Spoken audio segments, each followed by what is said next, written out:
I've always been the kind of guy who keeps his head down. I do the work, I stay out of family drama, and I never show up anywhere expecting applause. I'm Miles. I'm 34. Grew up in Northern Virginia, now living in D.C., and if you ask my family, I'm the quiet one. The dependable one. The one who'll answer a 3 a.m. call, loan you money without a second thought, and help move your couch 3 times because you didn't like the first apartment's lighting. I never minded being that guy, the background player in everyone else's story. But there's a funny thing about always being underestimated. Eventually, people forget to watch their mouths around you. My younger brother, Connor, just bought a condo with the help of our parents. And when I say help, I mean they basically handed him a down payment on a silver platter after he got a job that lasted, I kid you not, 3 months. My mom called it an investment in his future. Funny, when I started my business out of a basement, they called it a risky phase. That risky phase now has 12 employees, government contracts, and 3 letters after its name. But I never bring that up. It's just not who I am. Anyway, Connor's housewarming party was last Saturday. It was one of those awkward obligatory family things where everyone brings wine, pretends to like the hummus, and comments on the crown molding. I showed up a little late. Not intentionally. Traffic just sucked. And the moment I walked in, Connor's new girlfriend, Avery, gave me a once-over like she was scanning a barcode on clearance clothing. She was all smiles and fake cheek kisses, but you could see it in her eyes, the judgment. The kind that's sugar-coated in every word, but sharp enough to cut you clean if you're not careful. "Oh, you made it," she said, tone syrupy sweet. "We were starting to wonder if you were crashing here now that Connor's got a place." She laughed, not like it was a joke, but like it was an inside joke she assumed everyone else was already in on. Connor chuckled. My mom did her signature tight-lipped smirk. My dad, always the diplomat, gave a nervous laugh and muttered, "Let it go. Avery, you're making this awkward." She didn't let it go. That was just her warm-up. The thing about Avery is that she's that brand of snobby that comes from trying too hard to appear effortless. She kept touching her hair, name-dropping places in New York she used to go when she was in the city, and constantly circling back to how humble beginnings are so important. It was the kind of talk that only sounds kind on the surface. Underneath it, she was digging.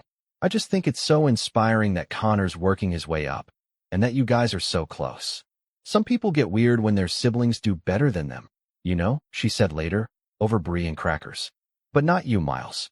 You're just so chill about everything." I nodded, smiled, and changed the subject. I always change the subject. It's a habit now, like muscle memory. But she wasn't done. At one point, while we were all gathered around the kitchen island, Avery leaned in and said, "So what do you do again? Something in IT, right?" She said it like I worked behind a register fixing iPhones. I was about to answer when Connor cut in with, "Miles has some tech company thing. He's been doing it forever. Right?"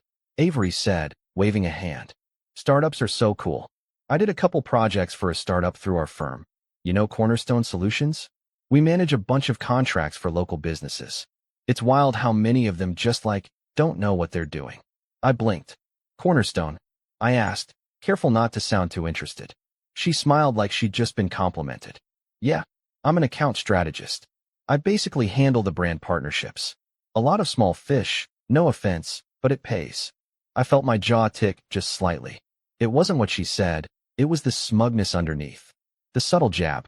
The assumption that I was, by default, the small fish. It was the first time I realized she didn't just think I was beneath her. She had no clue I was the ocean she was swimming in. See, one of the contracts my company holds is with a mid-sized marketing agency. We handle their data infrastructure, their back-end automation, and, as of 6 months ago, we were tapped to renew a 3-year extension through a government tech subsidy pilot. That agency? Cornerstone Solutions. We manage 90% of their operating platforms. My signature's on every compliance report they submit. But I said nothing. Not yet. I watched her brag to my aunt about how exhausting it was to deal with clients who couldn't afford proper CRM systems. I watched my dad nod and smile and sip his beer, like it was just easier to let her monologue run its course than interrupt. And I watched Connor puff up his chest every time she tossed him a compliment, as if her arrogance somehow validated his worth. It wasn't just that they were rude. It was that they didn't even realize it. Like I was invisible. Like I didn't matter. And maybe that's what stung most. Not the insult, not even the lies, but the way my own family looked past me, the way my dad, especially, just let her keep going. He'd always said he wanted peace. But sometimes peace just means letting someone else get bruised so no one else has to raise their voice. I stood there, holding my drink, letting it all wash over me. I wasn't angry. Not yet. But there was a flicker, the quiet spark that comes before the fire. And as Avery pulled out her phone to show someone her LinkedIn profile, bragging about a campaign I knew we'd actually rescued from collapse, I quietly reached for mine. I hadn't planned on checking it, but something told me I should. Maybe it was curiosity. Maybe it was instinct. I opened the internal contract dashboard from my company portal, typed in Cornerstone, and scrolled down to the subcontracting employees under the analytics wing. Her name popped up halfway down the list. Avery Collins. Account strategist. Non-renewal pending. Reviewed by Miles J. Taylor, me. I stared at it for a moment, not saying a word. And then I smiled. Not smug, not malicious. Just calm. Because in that moment, I realized something. She had no idea who I was. And neither did the rest of them.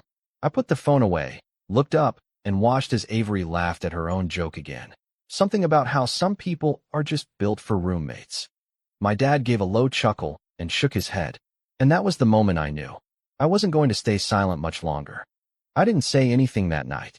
I just left the party a little early, offered a polite goodbye, and slipped out while everyone was still laughing at one of Connor's exaggerated stories. On the drive home, I didn't turn on music. I just sat with the silence. I wasn't even angry, not really. It was more like tired. Tired in that way where your body isn't sore, but something in your chest feels heavy, like someone's been quietly stacking bricks there for years. It wasn't just Avery. She was a symptom. The bigger thing, the real thing, was my family. For years, they treated me like background noise. Like wallpaper. Useful when they needed something. Invisible when they didn't. When Connor failed out of college, who helped pay off his private loans under the table to protect his credit? Me. When mom's car broke down and dad was out of town, who drove 4 hours with a borrowed trailer and got it towed for free? Me. When our Aunt Denise was in the hospital and nobody else could get off work, who sat with her 3 nights in a row and brought her crosswords and ginger tea? You get the picture. And not once did they say thank you. Not once did they ask if I needed anything. I think, in their eyes, I was already the responsible one. The one who had it all figured out. So why bother? But what they didn't realize, or maybe didn't want to realize, was that the reason I was doing okay was because I'd had to figure it out. Alone. No safety net. No bailout. While Connor coasted on every excuse in the book, I was building a business out of my garage, eating canned soup, and learning code at 2 a.m. because I couldn't afford to hire help. The Monday after the party, I got an email from HR at Cornerstone requesting a formal performance review signature for Avery's contract. It had been flagged for review because she'd missed 2 campaign deadlines, and there were client-side complaints about communication delays. The irony was so rich I almost laughed. I didn't sign it right away. I bookmarked it. Sat with it.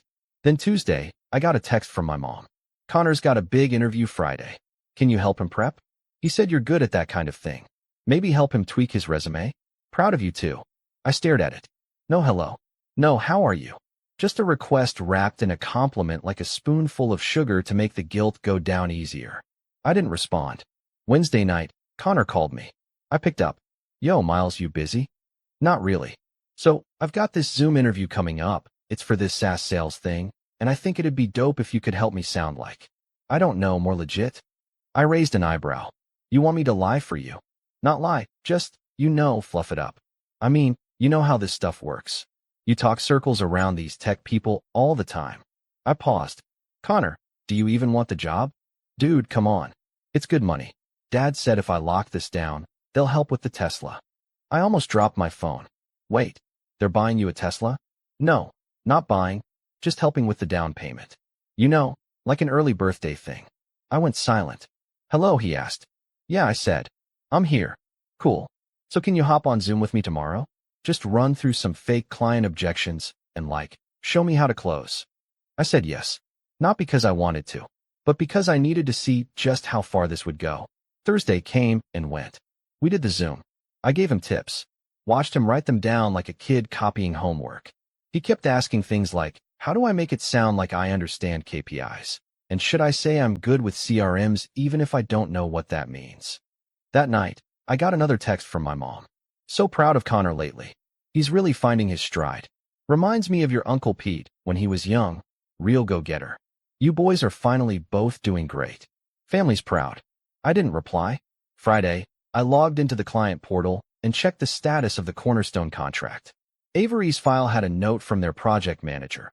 Apparently she'd mishandled a cross-channel campaign, and the agency had to comp the client with a $5,000 credit to keep them happy.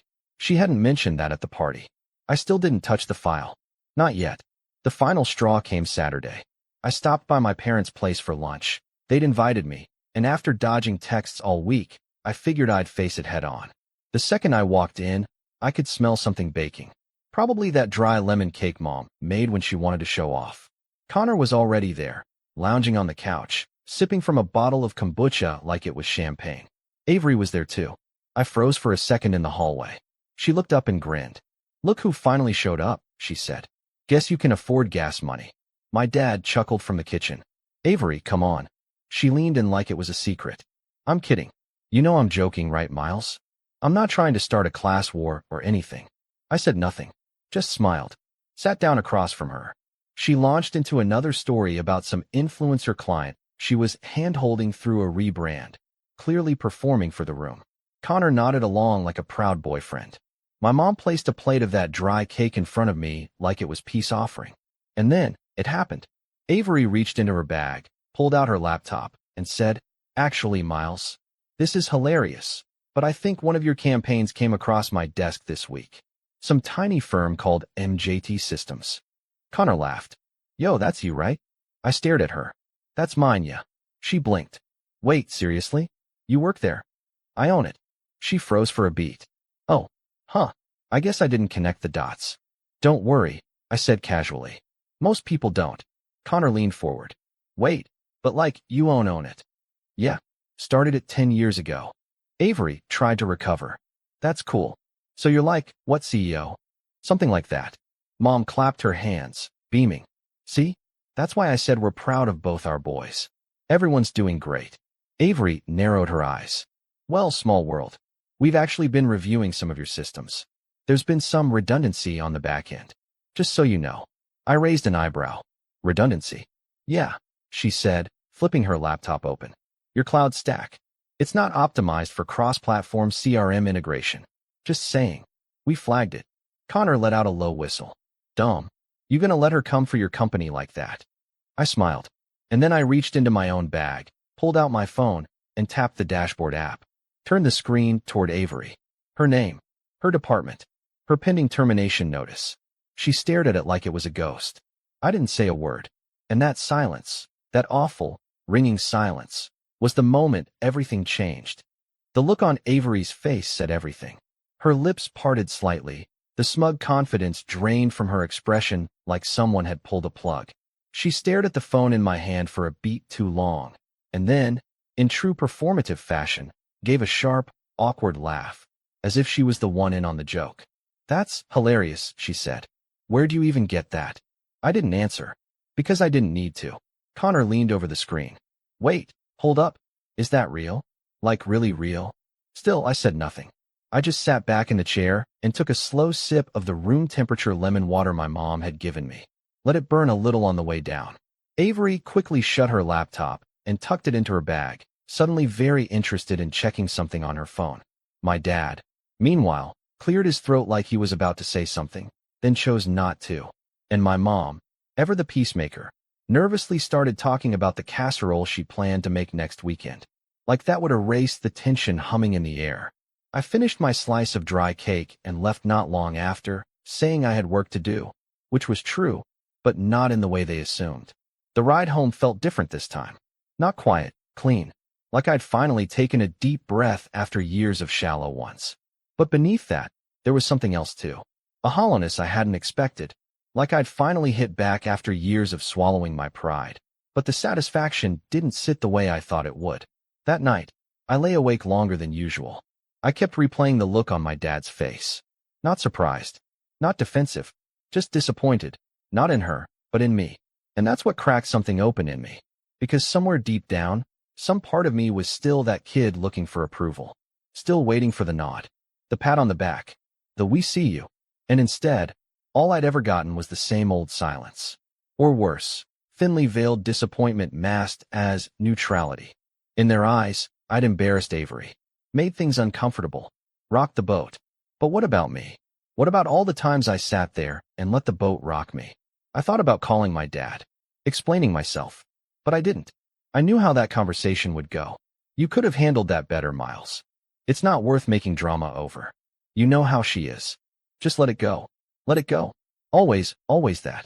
The next morning, I opened up my company dashboard again, stared at Avery's file, and after a few long minutes, clicked Defer Review. Not because she deserved it, she didn't, but because I didn't want to be the villain in a story they'd already written me into. I didn't need to burn her. Not yet. I just needed space. But space was hard to come by. The fallout came fast. That Monday, I got a call from my mom. No greeting, just a tight voice. "I just talked to Connor. He said you embarrassed Avery." I stayed quiet. Was that necessary? Honestly, Miles, I know you two didn't get off on the right foot, but this isn't like you. I asked, "What is like me?" Silence. Then, "You know what I mean." No, I didn't. Not anymore. "She's very upset. Connor's upset. We just want peace." Peace. There it was again. That cursed word. "I've been peaceful my whole life," I said. "Where did that get me?" She didn't answer. Just sighed. Then told me she hoped I'd apologize soon so this didn't turn into a thing. I hung up after that. I didn't yell. Didn't argue. I just put the phone down and stared at the wall of my home office. Suddenly, it felt colder than it ever had. That week, I buried myself in work.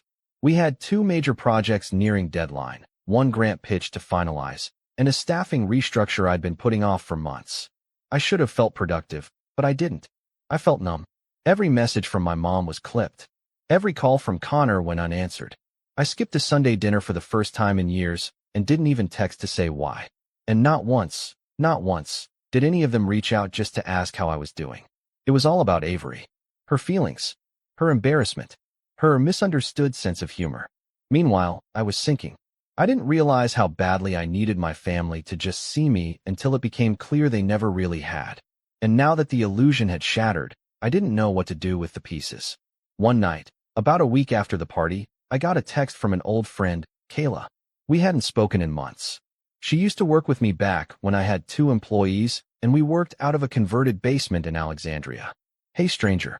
Heard through the grapevine, you're still saving the tech world one over-engineered platform at a time. Coffee sometime." I hesitated, then typed back. "Only if you're paying." We met up 2 days later. She looked exactly the same. Denim jacket, sarcastic smile, eyes that missed nothing. We caught up over burnt espresso and stale croissants in a half-empty cafe. At some point, she leaned forward and said, "So, what's up with you lately? You look like someone who just realized their dog has been secretly judging them." I laughed, actually laughed, and told her everything. Not the polished version. Not the business owner filter. Just me. The ignored older brother. The disappointment. The "you're doing fine, so shut up" guy. She listened. Didn't interrupt. Just nodded every now and then. When I finished, she leaned back and said, "Okay, so you've got a crappy family and a therapist's dream of a brother. Join the club. You want a sticker?" I blinked. "Excuse me. You heard me. Look, I'm not saying they're not jerks. They are. But you? You've spent so long being useful that you don't even know what it feels like to just be. You're allowed to be angry, Miles.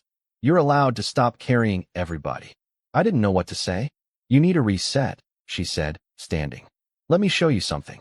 She took me to this tiny co-working loft she'd been renting out on weekends. All exposed brick, white boards, and second-hand furniture. It was empty, quiet, and oddly comforting. "You ever thought about building something that isn't just for someone else?" she asked.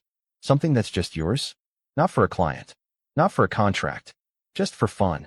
Fun. What a strange word. That night, I went home and opened an old sketchpad I hadn't touched in years. Back when I first started coding, I'd draw layouts and scribble down wild ideas for apps that didn't make sense to anyone but me. I flipped through pages of half-formed ideas, bad logos, and margin notes like, would anyone even use this? And one stuck out. A platform idea I'd had for mentorship. Real-time, anonymous peer coaching for people in high-pressure jobs. filtered by industry, role, and problem. I'd shelved it years ago, told myself it was too niche. But now it felt like maybe I needed it more than anyone. Over the next few weeks, I quietly started working on it again. Nights, weekends, a little every day. No pressure, no deadlines, just something mine. Kayla helped test it, gave feedback, roasted my UI, encouraged me. I didn't tell anyone else. Not my parents. Not Connor. Definitely not Avery. And with every passing day, I felt a little lighter. A little more me. I wasn't looking for revenge anymore.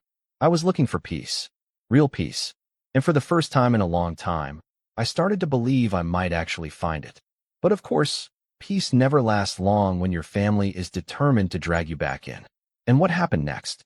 Well, let's just say, the moment I started to rebuild, they found a new way to knock it all down. 3 weeks passed. 3 weeks of silence from my family. No calls, no messages, no passive-aggressive group chats. Not even a funny meme from my mom. And trust me, she's the type to send minions saying, "Wine o'clock," at 9 a.m. on a Tuesday. I wasn't sure if they were freezing me out or just waiting for me to apologize. Either way, I didn't chase them. I was done chasing. I'd spent a decade being the one who checked in, the one who reached out, the one who smoothed things over. This time, they'd have to come to me. And for a while, I thought maybe they wouldn't. Until the text came. It was a Wednesday. I'd just finished a late meeting with a new developer I'd hired for the mentorship app, which, by the way, was finally starting to look like something real. We'd settled on a name, Pulsebridge, and even had a working beta that Kayla had stress-tested to the brink of collapse. I was running on 3 hours of sleep and a stomach full of vending machine pretzels when I saw it. "Mom, can you come by Sunday? We're doing a family brunch. Would love to see you. We miss you." I stared at the message for a long time. Not "I'm sorry." Not "let's talk." Just a polite summons, like I was a court jester expected to return to duty. Still, I was curious. Part of me wanted to say no. The other part, the strategic part, wanted to see what this was really about. So I texted back. "Me. Sure. I'll bring muffins." Sunday came.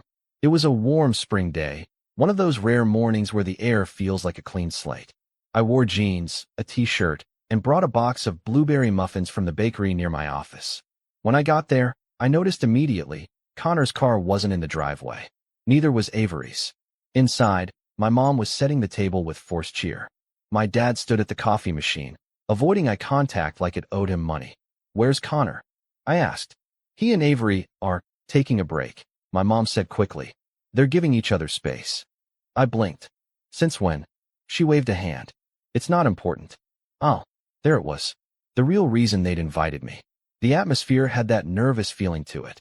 The kind where people pretend everything's fine while their entire house is sinking. I played dumb. Sat down. Accepted a cup of coffee. And waited. It didn't take long. My dad cleared his throat halfway through a conversation about someone's neighbor's dog, then said, "So, your brother's had a rough couple of weeks." I nodded slowly. I heard. "He's in a bit of a bind." There it was. The ask. "What kind of bind?" I said, taking a bite of a muffin. "Well, he might be losing his job," my mom said gently. "And with the breakup and everything, he's really been struggling." And, my dad added, "He mentioned that you were working on some new projects. Big ones. Sounds like things are going well for you." I tilted my head. "Is this the part where you ask if I'm hiring?" They both looked at each other. My mom smiled in that tight, hopeful way. "We just thought it would mean a lot if you could give him a chance." I set my coffee down. "What kind of chance?" "You know," my dad said. "Maybe bring him on. Let him assist. Something to get him back on his feet." So there it was. After everything, the years of neglect, the constant favoritism, the party, the humiliation, they wanted me to rescue him. Again, I leaned back. What happened at Cornerstone? They hesitated. I already knew. Word had gotten back to me through the client network.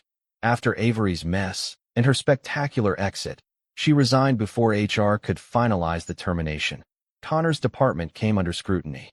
His role had been restructured, which in corporate terms means we realized you contribute nothing and don't want to deal with you anymore. He'd burned that bridge. And now he was swimming toward mine. My mom softened her voice. "He's trying, Miles. He just needs someone to believe in him." I let the silence hang there for a second. Then I nodded. "Okay," I said. Her face lit up. "Really? Sure. Tell him to send me a resume." That night, I got the email. His resume was a joke.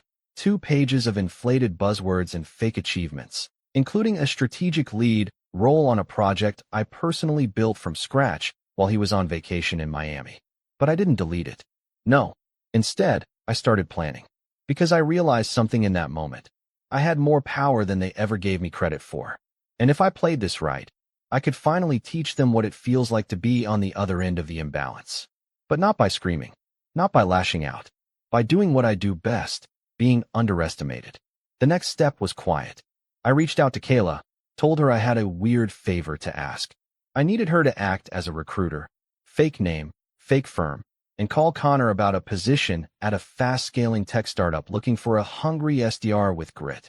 The kind of job that sounded flashy and fun, but was ultimately high pressure and all smoke. Kayla laughed. So you're giving him the rope? I'm just showing him the edge, I said. Whether he trips or jumps is up to him. Meanwhile, I sent him a polite rejection from MJT Systems. Said we weren't hiring at the moment, but wished him the best. Within a week, Kayla, under the name Rachel, reported back. Connor had jumped at the bait. He'd scheduled an interview. Even bragged about how he grew up around tech and had inside connections in the industry. It was going exactly as expected. The trap wasn't the job. The trap was what would come after. While that played out, I kept working on PulseBridge. We pushed the beta out to a few nonprofit orgs who agreed to try it internally. Feedback was incredible.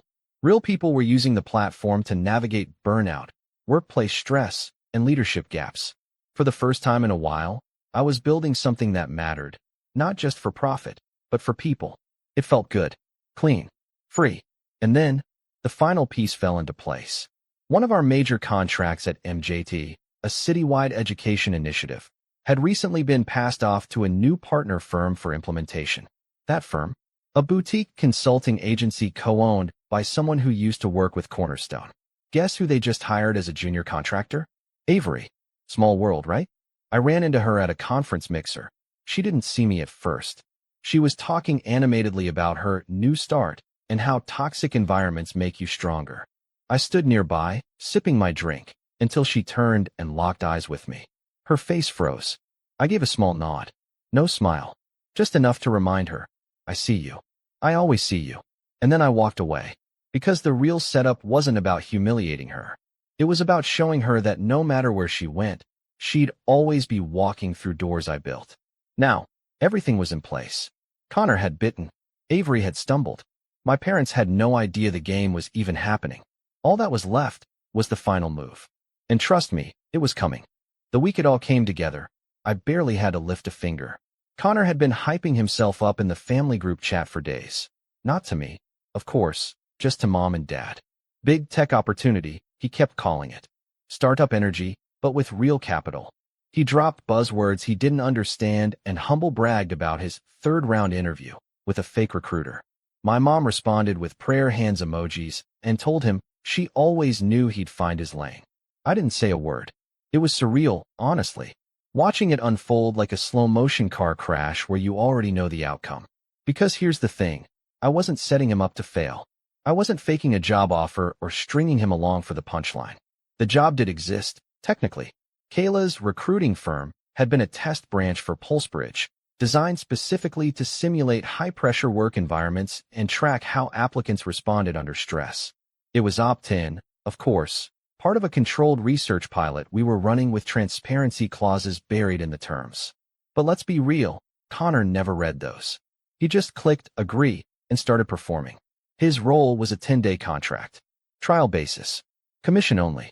The kind of position real grinders use to prove themselves, not trust fund babies trying to cosplay as entrepreneurs. By day 3, he was already complaining. They're on me like every hour, he texted my dad. Want updates like I'm some robot. Not cool. Whole place is chaotic, man. They need structure. Oh, the irony. By day 6, Kayla called me. He tried to sell the software to a competitor, she said, stifling laughter. Like actual cold outreach to another firm. Said he had connections and thought it'd impress us. And we flagged it. Put it in the report. Let him twist.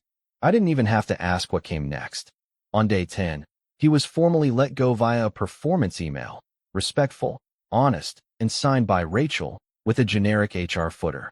He was livid. My mom called that night. I let it go to voicemail. Her voice sounded tight, accusatory. I don't know what's going on with that company Connor worked for, but he said it was the most toxic place he's ever been. People yelling at him, confusing tasks. They just dropped him without warning. Can you believe that? Oh, I could believe it. But I wasn't done yet. Not until I told them the truth and made sure it stuck. The opportunity came that weekend, during what was supposed to be a family check-in brunch. My mom insisted it would clear the air and bring everyone back together. I didn't trust it, but I said yes. I'd been patient long enough. We met at a little diner they liked. White tablecloths, fake flowers in mason jars, a chalkboard menu written in pastel. I showed up 5 minutes early. They showed up 20 minutes late. Connor strutted in wearing sunglasses indoors, like he was trying to disguise failure as fashion. My dad gave me a stiff handshake. My mom hugged me a second too long, like guilt was perfume she could rub off on me. So, my mom said once we were all seated, I know it's been tense, but we're still family, and that means something. I sipped my coffee. Connor leaned back in his chair. Look, man, I don't know what's going on with you lately, but I get it. You're successful, or whatever. Congrats. But don't act like you're better than us. I raised an eyebrow. Is that what you think I've been doing? He shrugged. I'm just saying, it's not cool to look down on people. You embarrassed Avery, then acted like I was some loser for needing help. Like you've never had a rough patch. I stared at him for a long moment. Then I reached into my bag and pulled out a small black folder. Set it on the table. Slid it toward him. What's this? He asked. Your rough patch, documented. The past 10 days of your big tech opportunity. Every interaction, every skipped task, every failed assignment. Complete with timestamps. He flipped it open, confused, then slowly paled. My mom leaned over. Wait, how did you get this? I didn't get it, I said. I commissioned it. Silence. What? Connor asked, voice thin. I own the pilot program you just failed out of, I said, calmly. Pulsebridge. It's mine. You didn't get recruited. You got studied. My dad stiffened. You what? I gave you the chance you asked for, I said, turning to my mom. I reviewed your resume. I watched your interviews. I gave you a real opportunity to show who you are when nobody's holding your hand. And you blew it. Connor looked like he'd been slapped. You set me up? No, I said. You set yourself up. I just finally stopped padding your fall. He shoved the folder away, eyes blazing. This is insane. You think this makes you the good guy? No, I said. I think it makes me free. My mom blinked rapidly, trying to hold onto the narrative. Miles, this is cruel. He was trying. No, Mom. I was trying. For years. While you ignored me. While you praised his every stumble as if it were a leap. While you watched me carry this family and still asked why I wasn't smiling more. I stood up, voice steady. I'm done being the background character in a story I wrote. They didn't follow me out. Didn't call after me. Just sat there, stunned. And I didn't look back. That was 6 months ago. Since then, I've cut contact. Not out of spite, out of necessity. The space has been clean, quiet, healing. Pulsebridge officially launched last month and landed its first major institutional partnership. Kayla is now my co-founder. We have 5 full-time staff, and the feedback we're getting from users? It's better than I ever dreamed. Connor moved back in with my parents. He's trying to get into crypto now. I wish him luck. As for Avery, she got let go from the consulting firm. Turns out, coasting on charm only gets you so far when people actually read your emails. Sometimes I think about reaching out, just to say, see? But then I remember the real lesson. I never needed them to see me. I just needed to stop shrinking for them. And the day I did, that was the day everything changed. Because some bridges aren't burned out of anger, they're torched to light the road forward.